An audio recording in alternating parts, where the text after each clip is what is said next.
Hello दोस्तों। दोस्तों, हम बात कर रहे थे कि संसार में सबसे बड़ा दान कौन है। तो चलिए उसी का पार्ट थर्ड देखते हैं आगे। फिर उस दिन सुबह जब राजा रानी व्याकुल होकर भगवान भोलेनाथ के मंदिर में बैठकर उनकी पूजा अर्चना करने में लग गए और प्रार्थना करने लगे कि भोलेनाथ हमें पुत्र की मृत्यु की दुख को सहन करने की शक्ति दीजिए। हम जानते हैं कि भाग्य का लिखा उसे कोई नहीं बदल सकता, परंतु हमारे लिए यह समय बहुत ही कठिन है। उधर सौरवीर की पत्नी अपने दैनिक कामों में लगी हुई थी।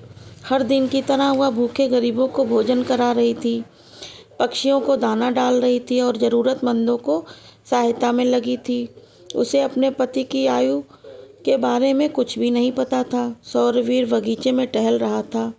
धर्मराज ने देखा कि आज तो सौर्य की मृत्यु का दिन है। उन्होंने अपने 2 सेवकों को भेजा और फिर कहा कि राजकुमार सौर्य के प्राण उनके शरीर से निकालकर अपने साथ यमलोक ले आओ, परंतु याद रहे कि उनकी मृत्यु एक विशेष कारण से होनी है। उनकी मृत्यु एक सांड के द्वारा पीछे से ठोकर मारने से होगी। जब वो सांड सौरवीर के पीछे से ठोकर मारेगा तभी उनके प्राण हमारे पास आ जाएंगे। तुम लोग जाके उस सांड को उसे उन्हें मारने के लिए प्रेरित करो। तो वो दूत पृथ्वी पर पहुंच जाते हैं और दूसरी ओर धर्मराज के प्रभाव से एक सांड ने अपने मन में सोचा कि मुझे राजमहल के सुंदर बगीचे में प्रवेश करना चाहिए और देखना चाहिए कि राजमहल का बगीचा कैसा है। धीरे धीरे सांड उस बगीचे में पहुंच गया। संयोग से वह उसी बगीचे में था जहां सौर्य प्रतिदिन टहलने के लिए जाते थे। जब वह सांड जैसे ही बगीचे में प्रवेश करता हुआ घास खाने और इधर उधर घूमने लगता, उसी समय धर्मराज के 2 दूत बगीचे में के पास आकर उसके बगीचे के द्वार पे आकर खड़े हो गए और जो बगीचे के अंदर गतिविधियां हो रही थी उन पर नज़र बनाए रखते हैं। कुछ वक्त बाद सौरवीर बगीचे में टहलने आता है। सौर्य को सांड के वहाँ होने का एहसास भी नहीं था। वो विचारों में खोया बगीचे में टहलने लगता है। वो दोनों दूत विचार कर रहे थे कि थोड़ी देर में सौर्य की मृत्यु होने वाली है। तभी एक अन्य नगर के एक निर्धन ब्राह्मण जो था रहता था, उसके एक पुत्री थी जिसका समय रहते उसने विवाह कर दिया था। लेकिन दुर्भाग्य से उसकी बेटी का पति बहुत ही दुष्ट प्रवृत्ति का था। वह मदिरा पान करता था, जुआ खेलता था और पराई स्त्रियों के साथ संबंध बनाता था। यही नहीं, वह अपनी पत्नी को नशे की हालत में मारता पीटता भी था और उसे घर से निकाल देना चाहता था। उसकी इस आदत के कारण ब्राह्मण की बेटी बहुत दुखी होती और पीड़ित रहती थी। जब वह अपने पति के साथ कुछ दिन तक रही तो वह गर्भवती हो गई। लेकिन एक दिन जब वह अपने पति से तंग आकर उसे छोड़कर पिता के घर चली गई तो वह सोते हुए रोते रोते अपने पिता से कहती है कि आज के बाद मैं अपने पति के साथ नहीं रह सकती, क्योंकि वह हर रोज़ मुझे मारता पीटता है और बुरी तरह अपमानित करता है। मैं उसे छोड़कर मायके चली आई हूँ। आप मुझे क्षमा कर दीजिए। मैं अब अपने मायके में ही रहना चाहती हूँ। उसका पिता बूढ़ा हो चुका था। उसकी कमाई का भी कोई खास साधन नहीं था। कई घरों में जाकर भिक्षा मांगनी पड़ती थी ताकि वो किसी तरह अपने और अपने परिवार का पेट भर सके। जब उसका समय पूरा हुआ तो अपनी बेटी एक सुंदर पुत्र को जन्म दिया। लेकिन जन्म देने के बाद उसे बहुत से भूख लगी। भोजन की आवश्यकता थी उसे। प्रसव के बाद भूख कई गुना बढ़ जाती है दोस्तों। जब वह अपने पिता से भोजन मांगती, दुर्भाग्यवश उसके पिता पहले ही घर घर जाकर भिक्षा मांग कर आए थे। इस कारण दोबारा भिक्षा मांगने के कारण किसी ने उन्हें भिक्षा नहीं दी, इसलिए वो खाली हाथ वापस आ गए। इधर उसकी पुत्री भूख से व्याकुल हो रही थी दोस्तों। जब वह ब्राह्मण खा पी रहा था, खाली हाथ घर आया, तब उसकी पुत्री ने अपने पिता को खाली हाथ आते देखकर दुखी होकर पिता से कहने लगी कि पिताजी, अब मुझसे भी भूख जो है वो सहन नहीं होती। मुझे पूरे 3 दिन बीत चुके हैं। मैंने भोजन का एक भी अन्न का दाना नहीं खाया है। अब तो मुझे लगता है कि भूख के कारण मेरे प्राण ही निकल जाएंगे। लेकिन अगर आपको भिक्षा में कुछ मिला हो तो वह आप मुझे खाने को दे दीजिए, वरना मेरे प्राण निकल जाएंगे। पिता पुत्री को सांत्वना देते हुए कहता है कि पुत्री, मैं कुछ ही देर में लौटूंगा। मैं दूसरे नगर जाकर राजा के महल के बाहर भिक्षा मांगूंगा। अगर वहाँ कोई मुझे भिक्षा दे देता है तो मैं तुरंत तुम्हारे लिए लेकर आऊँगा। वह ब्राह्मण इतना कहकर वहाँ से चल दिया। उधर शौर्य की पत्नी, जो कि रोजाना गरीबों को भोजन कराती थी, उस दिन उस नगर के राजा राजी दोनों बीमार पड़ गए। राजा और रानी पुत्र मोह के कारण वह बहुत ही चिंतित थे। शौर्य की पत्नी उनके कक्ष में ही थी, इसलिए गरीबों को भोजन नहीं करा पाई थी, परंतु उसने अपने पति के लिए भोजन बनाया था। थाली सजाकर रख दी थी कि जब उसका पति बगीचे से लौटेगा तो वह उसे भोजन करवाएगी। उधर एक वृद्ध ब्राह्मण महल के दरवाजे पर पहुंच जाते हैं। जब शौर्य की पत्नी ने उन्हें देखा तो उनके मन में दया उमड़ आई। फिर ब्राह्मण शौर्य की पत्नी को देखकर विनम्रता से कहता है कि पुत्री, अगर मुझे इसमें से कुछ भोजन मिल जाए तो तुम्हारा बड़ा ही उपकार होगा।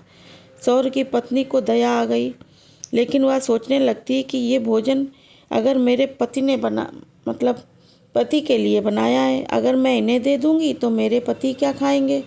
फिर उसने सोचा कि मेरे पति तो अभी बगीचे में घूमने गए, तब तक ये भोजन मैं इस गरीब को दे देती हूँ और मेरे पति वापस आएंगे तो मैं उनके लिए नया भोजन बना दूंगी। भूखे ब्राह्मण की मदद करना अति आवश्यक है, और वह भोजन उन्होंने ब्राह्मण को दे दिया।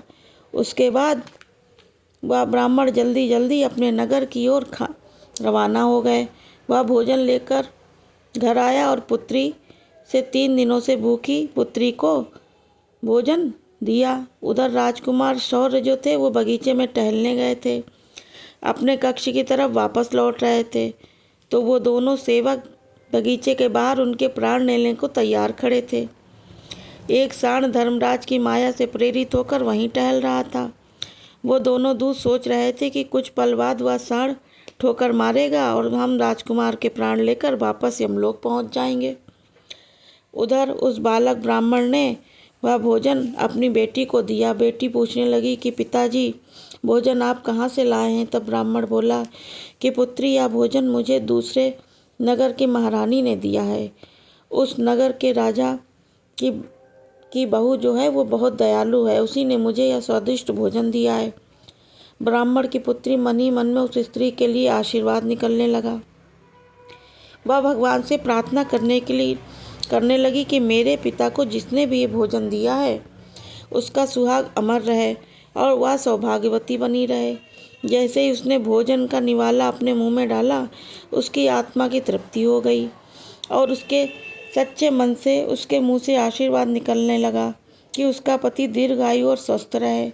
इधर राजकुमार जो थे वो अपनी महल की ओर लौट रहे थे और बगीचे के बाहर यमदूत उसकी बेसब्री से इंतजार कर रहे थे कि परंतु जो राजकुमार उस सांड के पास पहुंचा तो सांड ने तुरंत उसे पीछे से ठोकर मारने के लिए ताकत जुटाई।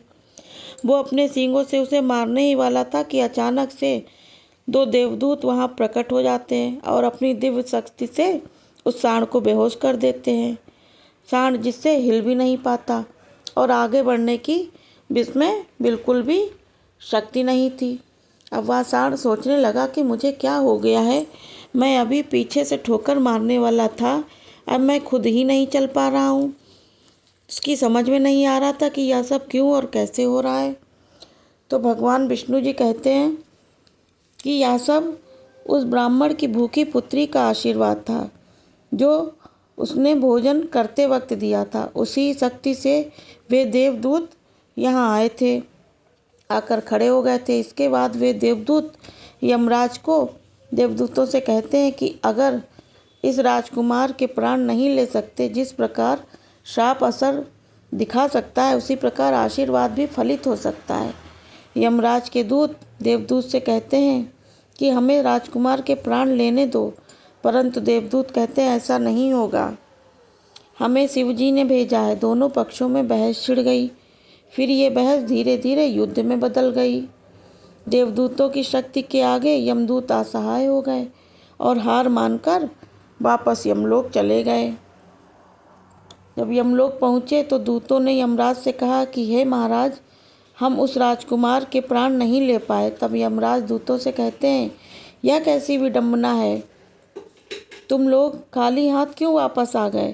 तो दूत कहते हैं कि हम उनके प्राणों को लेने गए तो पता नहीं महाराज, वो दो देवदूत अचानक हमारे सामने आकर प्रकट हो गए और उन दोनों के सामने हमारी कोई भी शक्ति काम नहीं आई। तब यमराज कहते हैं, ऐसी कौन सी शक्ति है जो राजकुमार की मृत्यु में बाधा बन रही है। फिर वे दूत कहते हैं, एक तो महाराज उसके दान की शक्ति और दूसरे आशीर्वाद की शक्ति, जिसने देवदूतों को और भी शक्तिशाली बना दिया है। यमराज अपने दूतों से कहते हैं कि अब यह कार्य तुम लोगों से नहीं होगा, अब मुझे स्वयं ही जाके परलोक उसके राजकुमार के प्राण लेने होंगे। स्वयं पृथ्वी पर आ जाते हैं और राजकुमार को बगीचे में प्रकट हुए। वहाँ उन देवदूतों से यमराज कहते हैं कि हे देवदूतों, क्या तुम लोग नहीं जानते कि विधि का विधान अटल है। जब किसी की आयु पूरी हो जाती है तो उसे यमलोक जाना ही होता है। इस राजकुमार की आयु पूरी हो चुकी है, इसलिए मैं इसके प्राण लेने आया हूँ। तब देवदूतों ने कहा कि हे महाराज, आप हमें बताइए कि ब्रह्मा जी और विष्णु जी को श्राप का प्रभाव सहना पड़ा था। यदि श्राप का मान रखा जा सकता है तो क्या आशीर्वाद का मान नहीं रखा जा सकता। इस राजकुमार को भूखे को भोजन देने का आशीर्वाद प्राप्त है। उन देवदूतों की बात सुनकर यमराज कहते हैं कि आप सत्य हैं कहते हो, किंतु अब मुझे क्या करना होगा। तब देवदूत कहते हैं कि महाराज, आप इस राजकुमार की आयु 100 वर्ष कर दीजिए, इसके बाद ही आप राजकुमार के प्राण लेने के लिए पधार सकते हैं। और यही शिवजी का भी आदेश है। उन देवदूतों की बात मानकर राजकुमार की आयु 100 वर्ष कर दी यमराज ने और वापस लौट गए। अब विष्णु भगवान कहते कि ऐसे भूखे को भोजन के पुण्य के कारण राजकुमार की मृत्यु टल गई और उसकी आयु भी बढ़ गई। इसलिए कहा जाता है कि अन्न दान दुनिया का सबसे बड़ा दान है। दोस्तों, किसी भूखे को दिया गया अन्न किसी अश्वमेघ के फल के बराबर होता है। दोस्तों, भगवान देवी से कहते हैं शिव जी कि हे देवी, अब तो आपके सभी प्रश्नों के उत्तर मिल गए हैं। तो चलिए दोस्तों, यह वीडियो आज तक यहीं पर, अगली वीडियो में फिर मिलेंगे। हो सके चैनल दोस्तों सब्सक्राइब कर दीजिएगा। Okay, bye bye.